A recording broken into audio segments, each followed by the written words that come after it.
እኔም አምላክ እንደሆንኩ እወቁ ይላል። መዝሙር 46 ከቁጥር 10 ላይ እረፉ እኔም አምላክ እንደሆንኩ እወቁ ይላል። ማረፍ ያስፈልጋል። አርፎ መቀመጥ ያስፈልጋል። መረጋጋት ያስፈልጋል። እግዚአብሔር እረፉ ሲል ማረፍን ወይም ጸጥ በሉ፣ ዝም በሉ፣ ተረጋጉ የሚለውን ያሳያል። መረጋጋት ያስፈልጋል። ዝም ማለት ያስፈልጋል። ጸጥ ማለት ያስፈልጋል። እናንተ ዝም ስትሉ እግዚአብሔር መስራት ይጀምራል። እናንተ ጸጥ ስትሉ እግዚአብሔር መስራት ይፈልጋል ወይም ይጀምራል ማለት ነው። ምክንያቱም ሁለት እግር አለኝ ብሎ ሁለት ዛፍ ላይ ይወጣል። ነገሮቻችን ሁሉም ነገር ለእግዚአብሔር ከጣልነው እግዚአብሔር ደግሞ ስለኛ እንዲሰራ እኛ ዝም ማለት አለብን። ለእግዚአብሔር አንድ ጊዜ ጥያቄ ጠይቁት፣ እሱ ደጋግሞ ይመልሳል።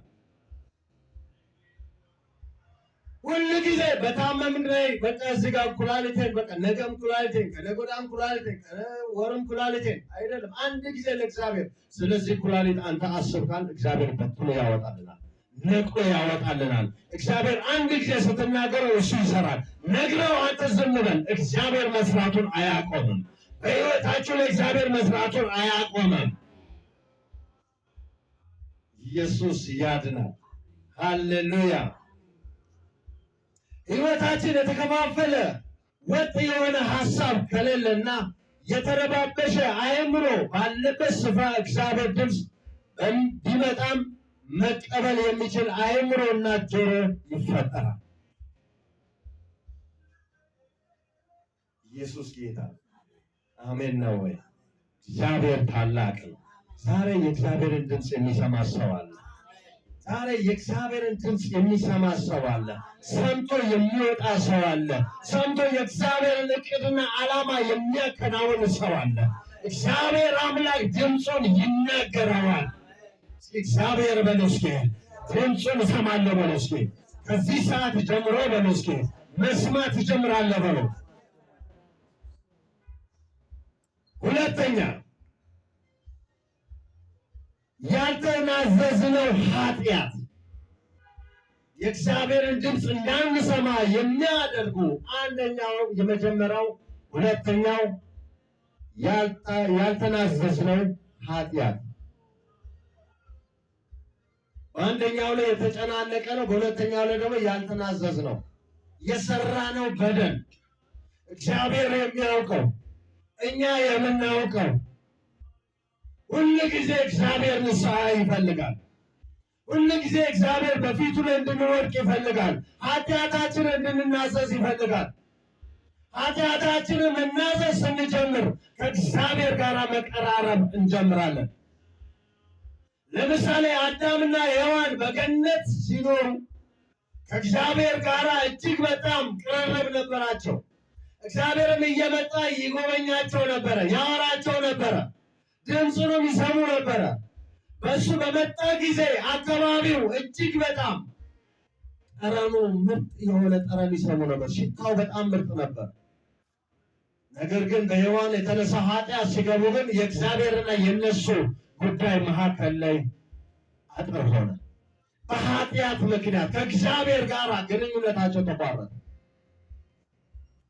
በኃጢአት ምክንያት ካሉበት ከገነት ምድር ወደ ምድር ተጣሉ። ከገነት ካሉበት ስፍራ ወደ ምድር ተወረወሩ በኃጢአት ምክንያት።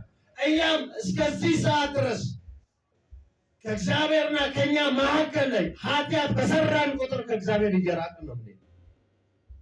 አሁንም ድረስ ማለት በክርስቶስ ኢየሱስ ነፃ ብንወጣም ነፃነታችን ኢየሱስ ቢሆንም ነገር ግን ኃጢአት በሰራን ቁጥር እየራቅን ነው።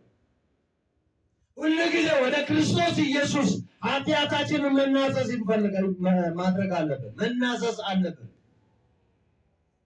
ዕለት ዕለት በየቀኑ የሰራናቸውን ኃጢአት በሙሉ ማታ በምንተኛበት ጊዜ በስውርም ሊሆን ይችላል፣ በግልጽም ሊሆን ይችላል። የሰራነውን በደል እግዚአብሔር ይቅር እንዲለን በየሰዓቱም በየማይክሮ ሰከንድ ይቅርታ መጠየቅ፣ እግዚአብሔር ድምፅ ለመስማት። ሁሉ ጊዜ ኃጢአት ተሰርቶ እግዚአብሔርን ድምፅ ሰማለሁ ማለት አይቻልም። ስለዚህ ከእግዚአብሔር ጋር ለመገናኘት ምን ያስፈልጋል? ኃጢአታችንን መናዘዝ። ለማን? ለኢየሱስ። በእኛና በእግዚአብሔር መካከል አንደኛ አለ፣ መካከለኛ የሆነ ኢየሱስ። በደሙ የሚያጥበን ኢየሱስ አለ። የእግዚአብሔር እሳት አሁንም አልጠፋም። የሚያቃጥለው እሳት አሁንም አልጠፋም የእግዚአብሔር። ነገር ግን እየቀዘቀዘ ያለው በኢየሱስ ደም ስለሆነ በመካከላችን ያለ ኢየሱስ አለ። እግዚአብሔር ሊያቃጥለን በመጣ ጊዜ ኢየሱስ ደሙ አለ። እግዚአብሔር ኢየሱስን ይመለከትና ከኛ ይሸሻል ወይም እግዚአብሔር ይተወናል። ምክንያቱም በኢየሱስ ደም እኛ ስለዳንን ማለት ነው። ኢየሱስ ጌታ ነው።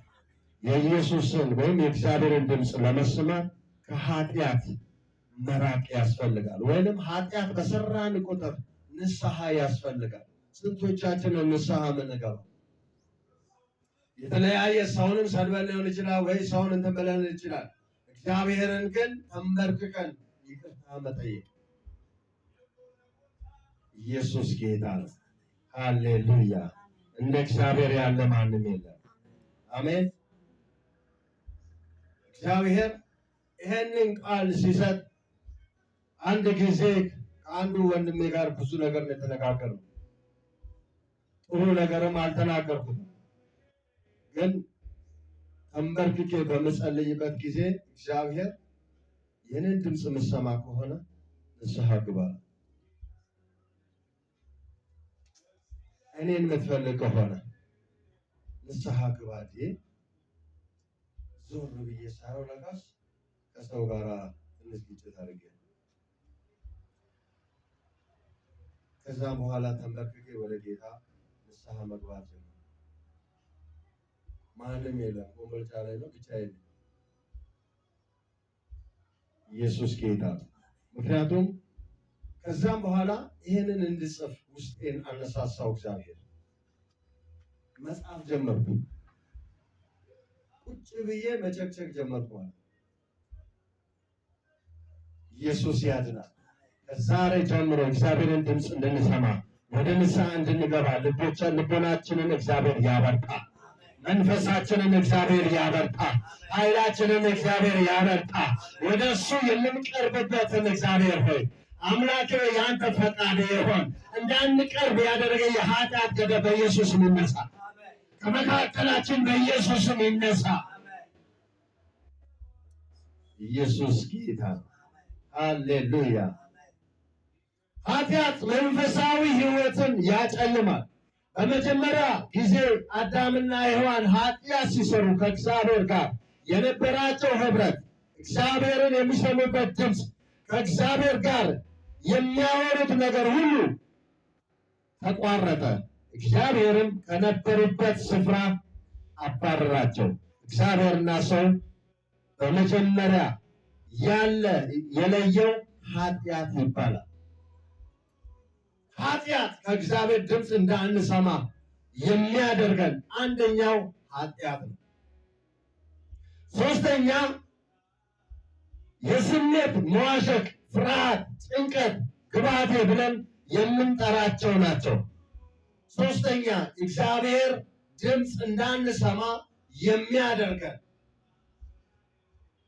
አንደኛ የስሜት መዋዠቅ፣ ሁለተኛ ፍርሃት፣ ሶስተኛ ጭንቀት፣ አራተኛ ግባቴ ብለን የምንጠራቸው ናቸው። የተረበሸ ልብ እግዚአብሔርን ማግኘት አይችልም። ልባችን የዋዠቀ ከሆነ፣ ልባችን ጥርጣሬ ካለ፣ በልባችን በአፋችን ኢየሱስ እያልን በልባችን ይሄ ኢየሱስ ጌታ ነው፣ ግን የኔ መከራ እየጨመረ ይሄድ፣ ድህነቴ እየጨመረ ኑሮዬ በዚህ ጉዳይ ላይ እንደዚህ የሆነ እውነት ይህንን ማመልከው አምላክ ነው ወይ? በአንደበታችን ግን ኢየሱስ ጌታ ነው፣ እንደኛ የምናመልከው የለም። በልባችን ግን የምናስበው ነገር ደግሞ ከእግዚአብሔር የራቀ ነው። እግዚአብሔር አምላክ ደግሞ የአፍ አምላክ አይደለም፣ የልብ አምላክ ነው።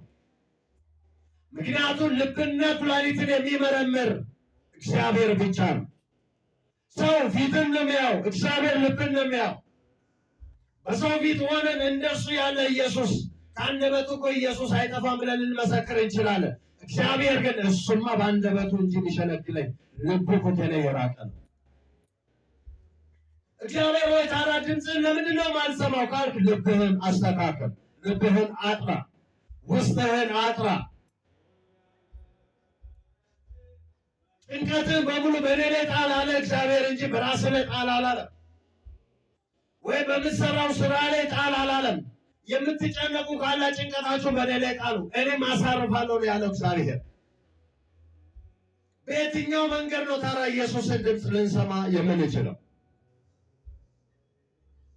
ፍርሃት ካለ እግዚአብሔር ቃል ሲናገር አትፍራ ተብሎ ተደጋጋሚ ተጽፏል።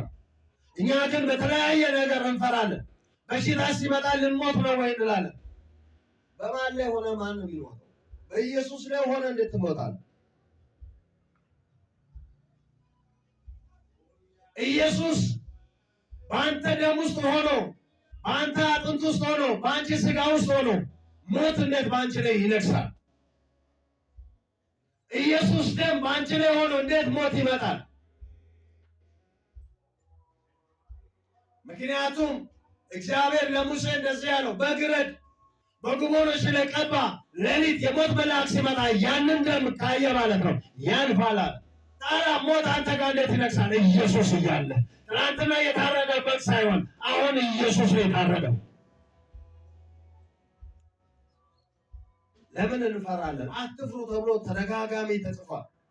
እየፈራን እግዚአብሔርን ድምፅ እንዴት እንሰማለን? ኢየሱስ ጌታ ነው። ሶስተኛ ጭንቀት። እየተጨናነቅን በጭንቀት ውስጥ ሆነን ደግሞ እንጸልያለን። ጸሎት ስንገባ ያ ጭንቀትን መጣል አለብን። ያ ጭንቀት ወደ ግራ መወርወር አለብን። ጭንቀት ውስጥ ሆነ አይደለም ወደ እግዚአብሔር መጮህ የሚያስፈልገው። እግዚአብሔር ድምፅ ለመስማት በጭንቀት ውስጥ ሆነ አይደለም። ጭንቀትን ፍቅድና ጌታን ታመሰግናለህ። ጌታን ስታመሰግን ጭንቀቱ ሁሉ ይባረርና እግዚአብሔር ካንተ ጋር ይሆናል። መከታው ካንተ ጋር ይሆናል። ጋሻው ካንተ ጋር ይሆናል። ኤልሻዳይ ካንተ ጋር ይሆናል። አልፋና ኦሜጋ ካንተ ጋር ይሆናል። ከዛ ልጄ አትፍራ የሚል ድምፅ ይመጣል። ምክንያቱም ፍርሃቱን ከላይ ስታነሳ እግዚአብሔር ሊያረጋግጥ ይመጣና አትፍራ ይላል። ድምፅ ትሰማለህ። ከዛስ መንፈስ በሙሉ ይሞላል። ኃይል ታገኛለህ፣ ጉልበት ታገኛለህ ማለት ነው። ኢየሱስ ያድናል። የተረበሸ ልብ እግዚአብሔርን ማግኘት አይችልም። በተረበሸና በተጨነቀ በፍርሃት ውስጥ ያለ ሰው እግዚአብሔርን ድምፅ ቢመጣም መቀበል የሚችል ጆሮና አእምሮ ልብ ስለማይኖር ያ ሰው የእግዚአብሔር ድምፅ መስማት አይችልም። ፊልጵስዩስ 4:7 ላይ የእግዚአብሔር ሰላም ልባቸውን ይጠብቃል ይላል። የእግዚአብሔር ሰላም ልባቸውን ይጠብቃል። ሰላም የሚገኘው በማንም አይደለም፣ በክርስቶስ ነው። እረፍት የሚገኘው በማንም አይደለም፣ በክርስቶስ ነው። ደስታ የሚገኘው በማንም አይደለም፣ በክርስቶስ ነው። ከክርስቶስ ዝንፍ ብለን ከወጣን የሚደርስብን ጭንቀት፣ የሚደርስብን ፍርሃት፣ የሚደርስብን እህል የሚያስጨንቁ ነገሮች ብዙ ተሰብስበው በእጥፍ እጥፍ እጥፍ ሆኖ ይመጣሉ። ከዛ የኢየሱስ ድምፅ እንዳትሰማ እነሱ ይሸፍናሉ። በክንፋቸው የጋረደና ኢየሱስን እንዳታይ ያደርጋል። ከዛስ ልብ እየተረበሸ ከእግዚአብሔር መንገድ ቀስ እያለ ያወጣል። ሁል ጊዜ ስንጸልይ እግዚአብሔር ሆይ አንተን እፈልጋለሁ፣ የአንተን ድምፅ መስማት እፈልጋለሁ፣ ከአንተ ጋር መኖር እፈልጋለሁ፣ ሕይወቴ ከአንተ ጋር፣ ኑሮዬ ከአንተ ጋር፣ ሁለመናዬ ከአንተ ጋር ብለን እግዚአብሔር ላይ ወደ እግዚአብሔር እንጮኻለን። ግን እኛ ስናይ ግን ልባችን ከክርስቶስ ጋር አይደለም። ለዚህ ነው የእግዚአብሔር ሰላም ልባችሁን ይጠብቃል። ውስጣችሁ ሰላም ከሌለውና በጭንቅና በፍርሃት የተሞላ አይነት ከሆነ ያለው የእግዚአብሔርን ድምፅ መስማት ይከብዳል። የእግዚአብሔርን ድምፅ መስማት ይከብዳል። በጭንቅና በፍርሃት ውስጥ ሆነ እንዴት እግዚአብሔር ድምፅ ትሰማለህ? የትኛው አገልጋይ ይሆን በፍርሃት ሆነ እግዚአብሔርን ድምፅ አይሰማም።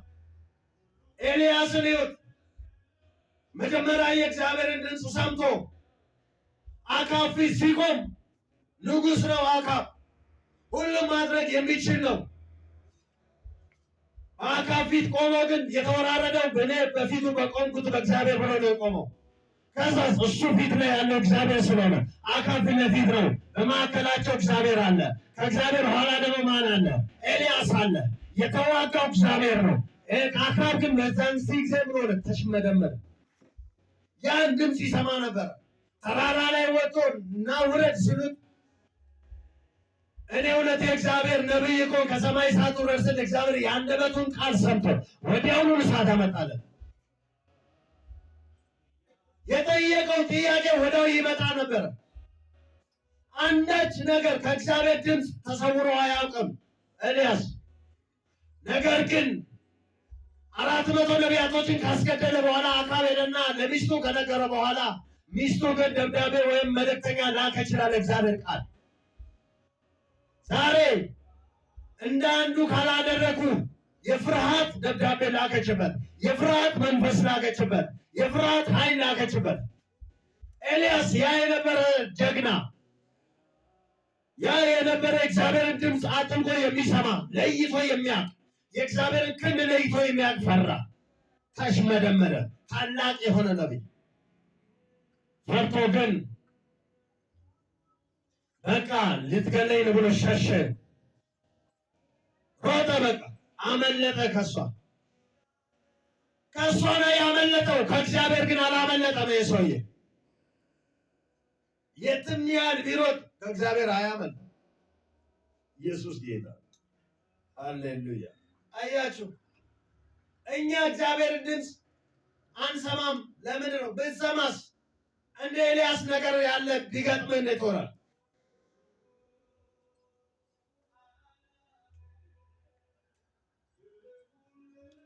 ኢየሱስ ጌታ ነው። አራተኛ የእግዚአብሔር ድምፅ መስማት እንዳንችል የሚያደርጉን ትልቁ አደገኛው ነገር ብዔል ይባላል። ብዔልዜቡል፣ ትዕቢት። ብዔልዜቡል የሚባል መንፈስ ነው፣ የአጋንንት አለቃ ነው።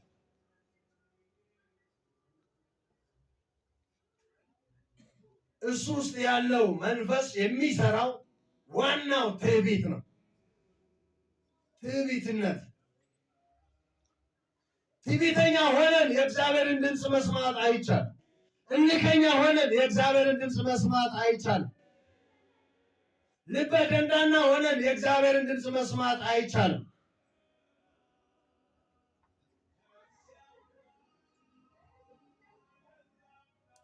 ኢየሱስ ጌታ ነው። ሃሌሉያ። ትዕቢት ማለት ልበ ደንዳናነት ማለት ነው። እግዚአብሔርን አለመስማት። ያዕቆብ 4:6 እግዚአብሔር ይቃወማል፣ ለትሑታን ግን ጸጋን ይሰጣል። እግዚአብሔር ይቃወማል፣ ለትሑታን ግን ምን ይሰጣል? ጸጋን ይሰጣል። ትዕቢት የተወጠረ ሰው፣ በትዕቢት የሚንቀሳቀስ ሰው ጉልበት አለኝ፣ አቅም አለኝ፣ እንደኔ ያለ የእግዚአብሔርን ቃልማ ማን ያውቃል? ከእኔ በላይ ማንም የለም። በአገልግሎትም ቢሆን የእግዚአብሔርን ድምፅ በመስማት ከእኔ በላይ ማንም የለም። እኔ አጥርቼ ነው የምሰማ የሚል ሰው ምንም አይሰማ፣ ደንቆሮ ነው፣ ምንም አይሰማ። ምክንያቱም ራሱን ከፍ የሚያደርግ ዝቅ ይላል። የእግዚአብሔርን ድምፅ የሚሰማ ዝቅ ያለ ነው። እግዚአብሔርን ድምፅ የሚሰማ ትሑት የሆነ ነው። የእግዚአብሔርን ድምፅ የሚሰማ ራሱ ዝቅ ያደረገ ነው። የእግዚአብሔርን ድምፅ የሚሰማ የትኛውን ቃል ታውቅ ትችላለህ። የትኛውንም ነገር የመንፈስ ቅዱስን ሚስጥር ልታውቅ ትችላለህ። ራስን የምትቆልል ከሆነ ዝቅ ነው የምትለው። ምክንያቱም ኢየሱስ ክርስቶስ ወደ ምድር ከመጣ በኋላ እኔ አምላክ ነኝ ብሎ ራሱን ከፍ አላደረገም። እንደውም ከሐዋርያቶቹ በታች ዝቅ ነው ያለው። ሐዋርያቶቹ ሲጓዙ እሱም አብሮ ነው የሚጓዘው። እኔ አምላክ ነኝ ብሎ እሱ እኮ መሬት እንዳይነካ በደመና መሄድ ይችላል። ንፋሳትን አዞ መሄድ ይችላል። በራሱ ላይ ከፈለገ ክንፍ መቅጠም ይችላል። አምላክ እኮ ነው። መሬት አልነካም፣ አንቺ መሬት እኔ እንዳትነኪ ማለት ይችላል። ነገር ግን ራሱን ዝቅ ላደርግ የመጣ አምላክ፣ ለእኛ ሊያስተምረን የመጣ አምላክ ከሐዋርያቶቹ ጋር አብሮ ነው የተጓዘው። አዋራ ሲጠግቡ አብሮ ነው አዋራ የሚጠግቡ። እግራቸው ጭቃ ሲሆን እሱም ጭቃ ነው። መሬት ሲቀምጡ አብሮ ነው ቁጭ የሚለው መሬት ላይ። ከዛም በኋላ እግራቸውን እንኳን ለማጠብ ሲነሳ አይቻልም፣ ጴጥሮስ ሲል አይቻልም አለ። እኔ እግርን ካላጠብኩ አንተ ከእኔ ጋር ዕድል ፈንታ የለህም አለ። ምክንያቱም ከሐዋርያቶቹ ከእነሱ በታች ሆኖ ዝቅ አለና ኢየሱስ ዝቅ ብሎ የእግዚአብሔር የአባቱን ተልእኮ ባያስፈጽም ኖሮ በክብር ወደ ላይ ወጣ። ራሱን ዝቅ እንዲያደርግ ነው ጌታ ነው። እግዚአብሔርን ተልእኮ ሲቀበል ራሱ ዝቅ አድርጎ ከሐዋርያቶች ጋር አብሮ ከሐዋርያቶቹ በታቹን እግራቸውን አጥቦ ለእነሱ ታዛዡ ነው። አዛዥ የሆነ አምላክ ይህን ያስተማረን። ትዕቢት አላስተማረንም ጌታ ኢየሱስ። ትዕቢት ቢያስተምረን ኖሮማ ያ ይሁዳ መጥቶ ኢየሱስን አሳልፎ ሲሰጠው ያጠፋው ነበረ። የመጣውም ለዚህ ጉዳይ ስላልሆነ ኢየሱስ ጌታ ነው። ዝቅ ብሎ ነው በክብር በአባቱ ቀኝ የተቀመጠው። እግዚአብሔርም አከበረው ይላል፣ ከፍ ከፍም አደረገው ይላል። ከስሞች በላይ ስም የሆነ ኢየሱስ የሚለውን ስም ሰጠው። ለእኛ ደግሞ እግዚአብሔር አምላክ ይህን አስተምሮ ነው። ትዕቢት አይጠቅም። አምስተኛ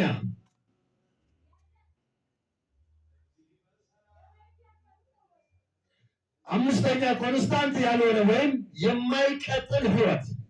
ለምሳሌ የጸሎት ህይወታችንን ዞር ብላችሁ ተመልከቱ። አንዳንዱ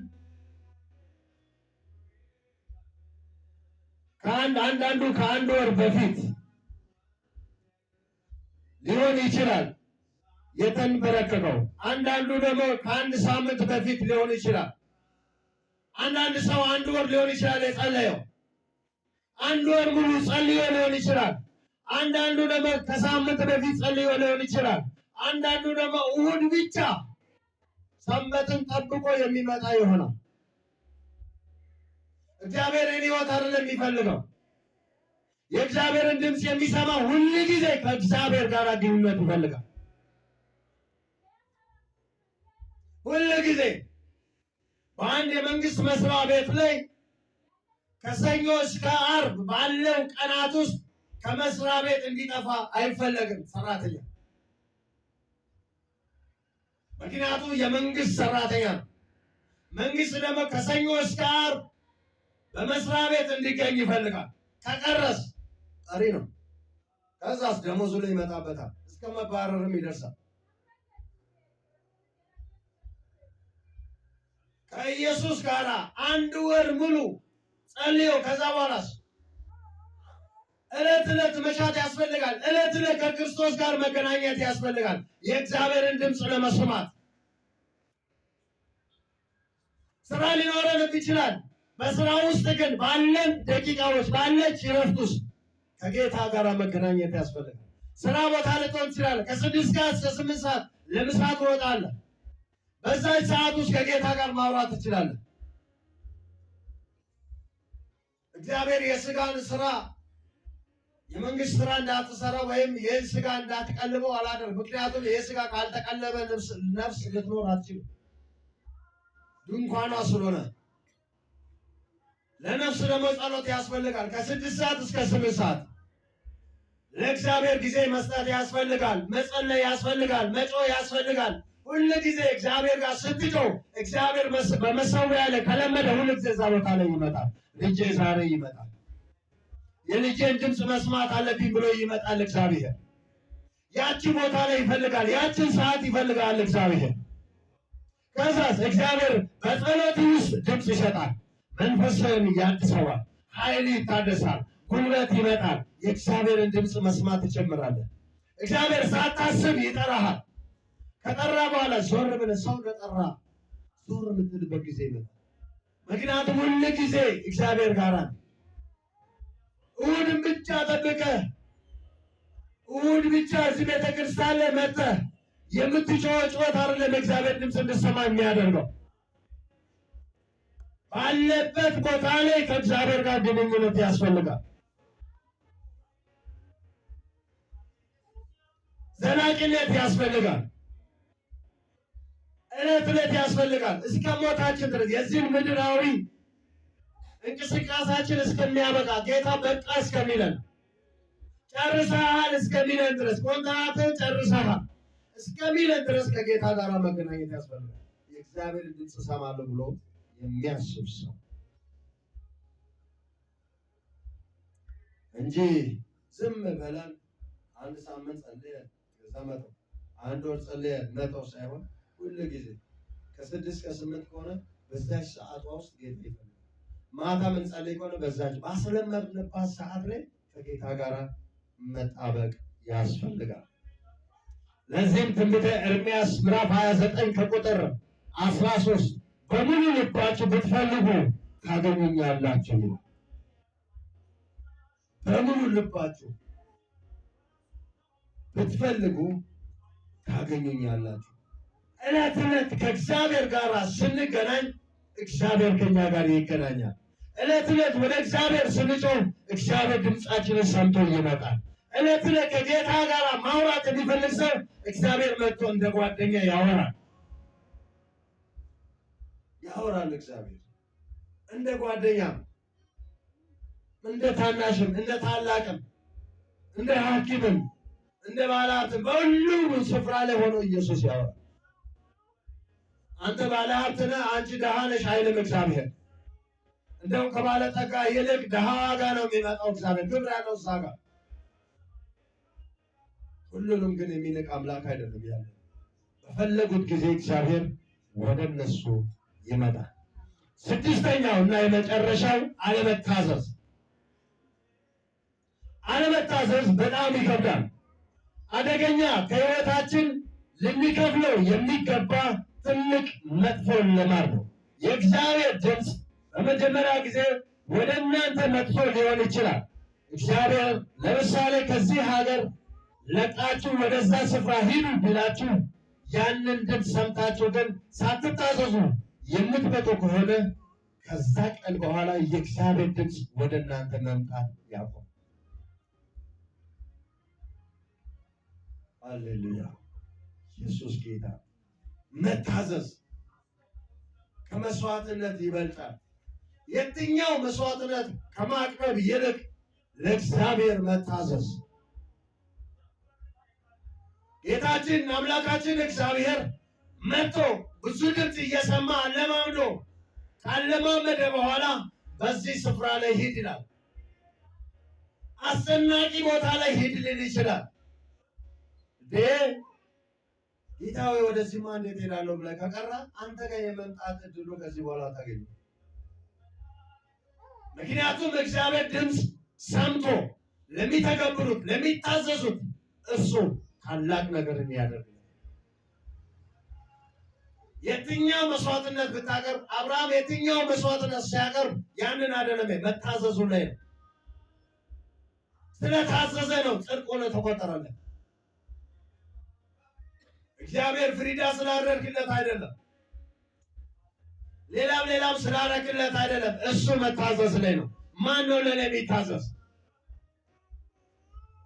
በሲቪል እንኳን በመንግስት ስራ ውስጥ አንድ ሰው ካልታዘዘ ይሄም አይታዘዝም። ይሄ ታዛዥ አይደለም። ይሄንማ በቃ ተውት፣ ወደ እኔ እንዳታመጡት ይላል መሪው። ምክንያቱም አይታዘዝም። ይሄ ሰውዬ ቀና አይደለም፣ የተጣመመ ነው። ይሄ ሰው ለመሪው ምቹ አይደለም፣ እንደ ተመሪ አይደለም ይሄ ሰው። ስለዚህ የሆነ ትእዛዝ ሲመጣ ይሄን ተውት፣ ይሄ አይታዘዝም። ለእሱ እንኳን የሚጠቅም እንኳን ጥቅም ቢመጣበት ያን ጥቅም አያገኝም። እድገት ቢመጣ አያገኝም። ትልቅ ነገር እንኳን ቢመጣ አያገኝም። ምክንያቱም ለምን? አይታዘዝማ። በደህና ጊዜ ያልታዘዘ ለጥቅም ጊዜ ሊታዘዝ ቢል አይቀበልም። እሱን የሚመራ ሰው በሰው እንኳን በእግዚአብሔር ደግሞ መለኮት ነው። እግዚአብሔር አንተን የሚልከው ብዙ ሕዝብ የጠፉ ነፍሳትን ልታድን ነው። እግዚአብሔር በሰማይ ያለውን መንግስቱን ጠርጎ ለሰው ልጅ መቀመጫ ብሎ ያስተካከለበት ቦታ ላይ እንድታመጣለት ይፈልጋል። ስፍራ አዘጋጅቷል። ኢየሱስ ወደ አባቴ ሄጄ ስፍራ ላዘጋጅ ይገባኛል አለ። ስፍራ አዘጋጅቷል። ከአባቱ ርስት ተቀብሏል፣ እኛን የሚያስቀምጥበት። ስለዚህ ወይ አንቺን ወይ አንተን ሂድ በዚህ ቦታ ላይ ይላል። ከዛም በኋላ እዛ በምትሄድበት ጊዜ ብዙ ነፍሳቶች ከአንተ ሊነጥቅ ይፈልጋል፣ በአንተ ሊወስድ ይፈልጋል፣ በአንተ ሊስብ ይፈልጋል። ለምን? መንግስቱ ላይ እንድትገባ ህዝብ እንዲጠፋበት አይፈልግም። የጠፉትን ልጆቹን እንዲሰበሰቡለት ይፈልጋል። በማን? በአንተና በአንቺ። አልታዘዝ ስትል ግን እግዚአብሔር ከአንተ ሄድና ሌላ ጋር ሄዳል። የሚታዘዝ ሰው የእግዚአብሔርን ድምፅ ይሰማል። ኢየሱስ ያድናል። በዮሐንስ ወንጌል ምዕራፍ 14 ከቁጥር 21 ላይ የሚወዱኝ ትእዛዝን ይጠብቃል ይላል። እግዚአብሔር መውደዳቸውን ከእርሱ ጋር አብሮ ማሳለፋቸው የሚታወቀው እሱን በምትታዘዙ ትእዛዝ ነው። ሁሉ ጊዜ በመታዘዝ ዙሪያ በመታዘዝ ስራ ውስጥ የምትኖሩ ከሆነ የእግዚአብሔር ድምፅ ወደ እናንተ በኃይል እየመጣ ይሞላባቸዋል ማለት ነው። ስለዚህ ልባቸውን ንጹህ አድርጉ። እግዚአብሔርን ድምፅ ለመስማት ልባቸውን ንጹህ አድርጉ። የእግዚአብሔር ድምፅ ሲመጣ የከፍታን ነገር ሊያሳየ ይመጣል። ሕልም ሊያሳየ ይመጣል። ሊያወራ ይመጣል። ስለ ሐረር ሊያወራ ይችላል። ስለ ጅጅጋ ሊያወራ ይችላል። ስለ ድሬዳዋ ሊያወራ ይችላል። ስለ አሜሪካንም ሊያወራ ይችላል። ስለ ኢትዮጵያ እድገትን ሊናገር ይችላል። የእግዚአብሔር ድምፅ ባለፈውም ተናግሬያለሁ። በዩቲዩብም በቲክቶክም አስተላልፌያለሁ። እግዚአብሔር የተናገረ እግዚአብሔር አምላክ በኢትዮጵያ ላይ የሰማው ድምፅ ነዳጅ ነው ያረረው። የኢትዮጵያ ውሃ እንደ ነዳጅ በቦቴ ተጭኖ ወደ ውጭ ሲወጣ ይቻላል። ተደጋጋሚ ይመጣል ድምፅ። ስለ ኢትዮጵያ እጅግ በጣም በምጮህበት ጊዜ እረ ህዝብ አለቀ። ምክንያቱም ዳዊት ላይ ህዝብን አድን ርስትንም ባርክ ተብሎ ተጽፏል። በትንቢተ ማነው በዳዊት ላይ ጌታ ይሄ ቃል እዚህ ጋር ተጽፎ ለህዝብ ምንድን ነው? ህዝብህን አድን ይላል፣ ርስታቸውንም ባርክ ይላል። ህዝብህን ለምን አታድንም? ርስታቸውንስ ለምን አትባረክም? እስከ መቼ ድረስ ነው የሚጨነቁ ብዬ እግዚአብሔር ላይ በጣም ጮህ። ኢየሱስ ጌታ ነው። ከጥቂት ጊዜ በኋላ ውሃ እንደ ነዳጅ ወደ ውጭ ይሸጣል። የእግዚአብሔር ድምፅ መስማት እንደ እግዚአብሔር ድምፅ ደስ የሚለው ነገር የለም። ምክንያቱም ኢሳይያስ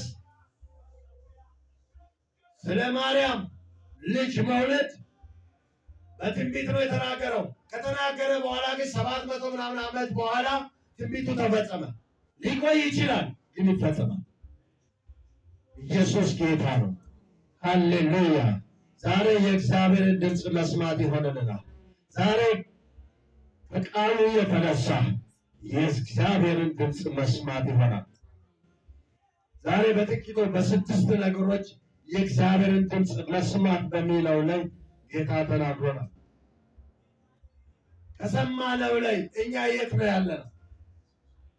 ከሰማነው እግዚአብሔር ከተናገረን ላይ እኛ በየትኛው አቅጣጫ ላይ ነው ያለነው? ከስድስቱ ቢያንስ አንዱን ሊነካን ይችላል፣ ወይ ሁለት ሊነካን ይችላል፣ ወይ ስድስቱንም ሊነካን ይችላል። ከዚህ በኋላ እነዚህን ቀርፈን የእግዚአብሔርን ድምፅ መስማት ይሆናል። እግዚአብሔር ቀርፎ ይጥልልናል። የእግዚአብሔርን ድምፅ እንሰማለን። አሜን። የእግዚአብሔርን ድምፅ እንሰማለን። ዛሬ ጌታ ያወራናል። እግዚአብሔር ሆይ በኢየሱስ ከውስጥ አሰብ በልጅ በኢየሱስ ደም ይህ ሕዝብህ ድምፅህን መስማት ይጀምር። ያለባቸውን ነቀፌታቸውን በስምህ ኃይል በስምህ ጉልበት ይነሳ። ኢየሱስ ጌታ ነው። ሃሌሉያ።